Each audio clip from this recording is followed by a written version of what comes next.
Hello, bachcho. Let's read the question. Question says, following figures shows a giant wheel that you must have seen in a fair.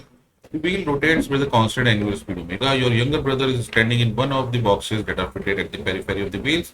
So he is also in a state of uniform circular motion in a vertical plane.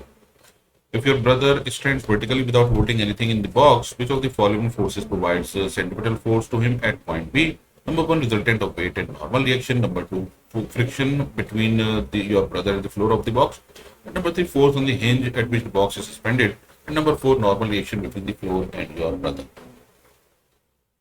तो ध्यान देने की बात यह है कि यहाँ है कांस्टेंट एंगुलर स्पीड, यानी टेंजेंशियल एक्सेलरेशन एब्सेंट।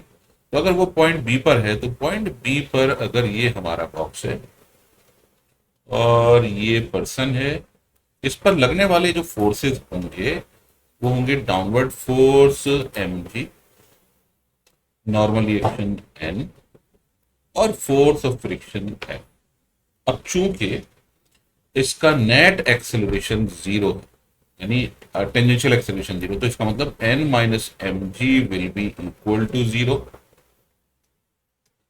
तो नेसेसरी सेंट्रिपिटल फोर्स इसको कौन प्रोवाइड करेगा, क्योंकि सर्कुलर पाथ में घूम रहा है, that is force of friction.